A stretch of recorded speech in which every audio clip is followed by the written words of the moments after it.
देशभक्ति के बगैर कोई कवि सम्मेलन अगर हो तो फिर उस कवि सम्मेलन का कोई अर्थ भी नहीं रह जाता। ये न समझें देश को आज़ादी ऐसे ही मिली है, ये न समझें देश को आज़ादी ऐसे ही मिली है, अरे हर कली इस बाग की कुछ खून पीकर ही खिली है, और जो मिटे हैं देश पर दीवार में वे ही गड़े हैं, और ये आज़ादी के महल सारे उनकी ही लाशों पर खड़े हैं।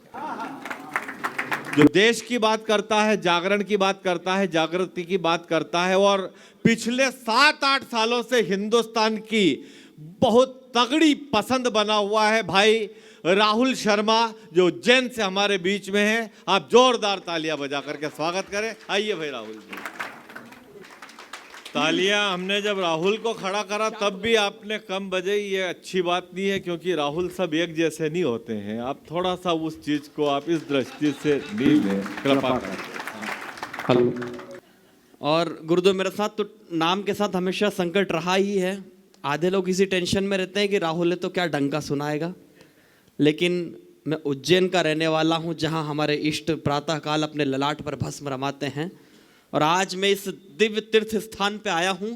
कुछ पंक्तियां यहां आने के बाद हुई जब मैंने व्यासपीठ के दर्शन किए। पूज्य गुरुदेव अनिरुद्धाचार्य जी और समस्त लोग यहाँ बैठे थे, सब आप सभी की उपस्थिति थी।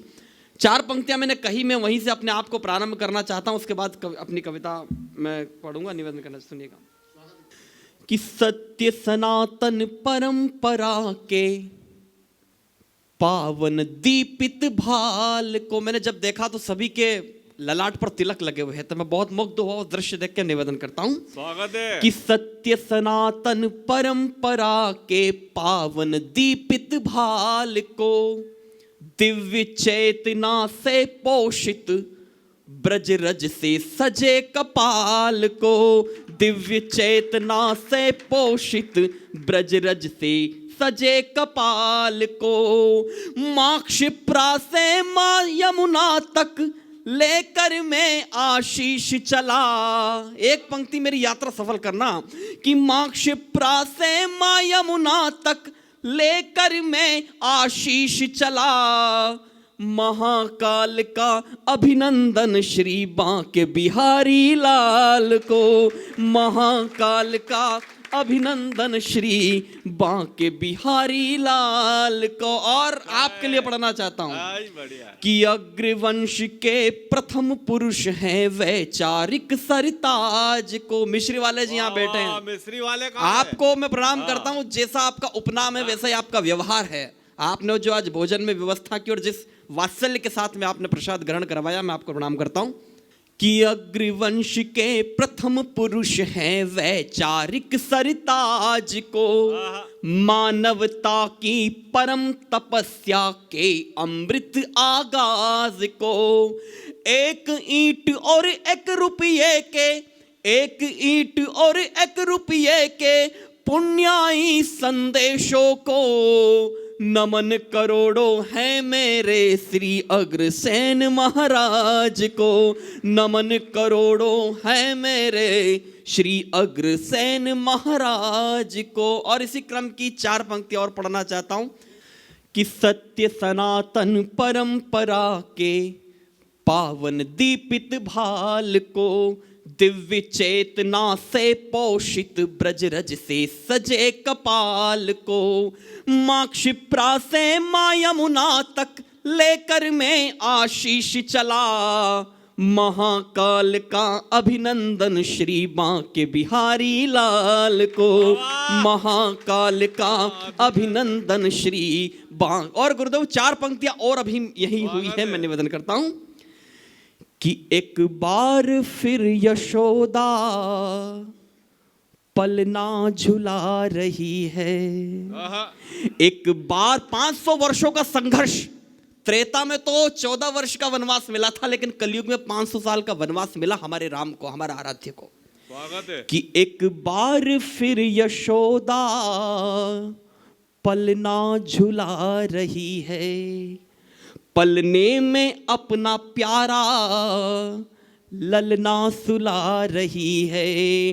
पल एक आपकी तालियां बजे तो वहां तक पहुंचना चाहिए जहां तक मैं बात पहुंचाना चाहता हूं कि पलने में अपना प्यारा ललना सुला रही है, आए अवध में राघव पूरी हुई प्रतीक्षा। वाह, आए अवध में राघव पूरी हुई प्रतीक्षा,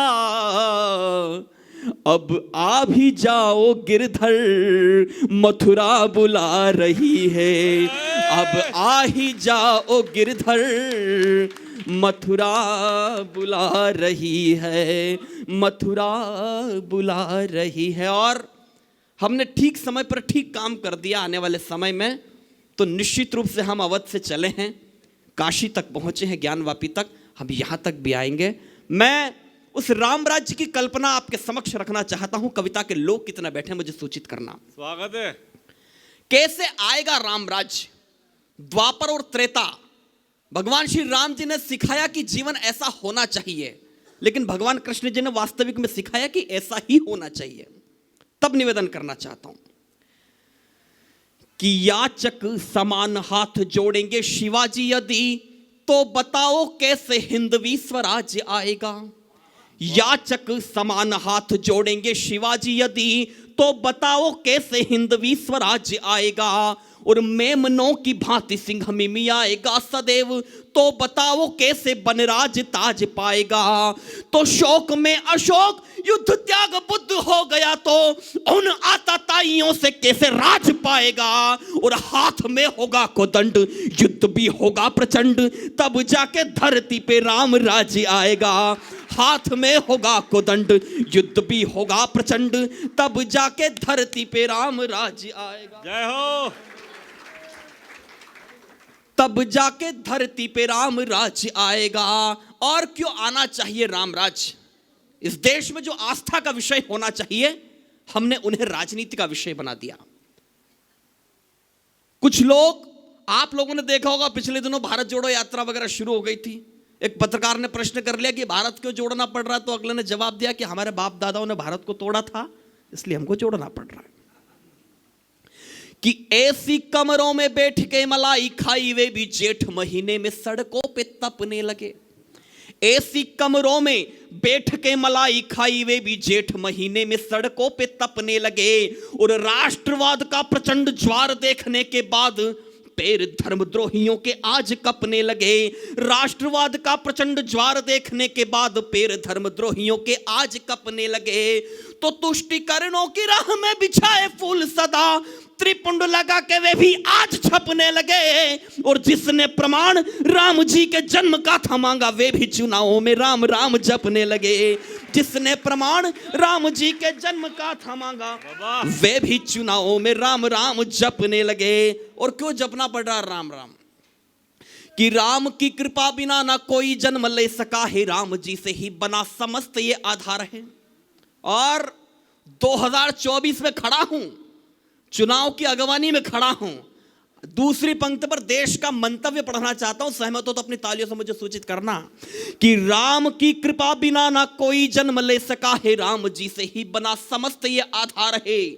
और राम जी की बात जो करेगा वो करेगा राज, पूरे देशवासियों का एक ही विचार है। राम जी की बात जो करेगा वो करेगा राज, पूरे देशवासियों का एक ही विचार है। तो राम जी के भक्त ये सशक्त सभी मान लेना, हिंदुओं के प्राण में बसा हुआ ये सार है। तो सुबह शाम आठों याम हम यही कहते हैं, अपने तो बस राजा राम सरकार है। सुबह शाम आठों याम हम यही कहते हैं, अपने तो बस। और क्यों कहते हैं?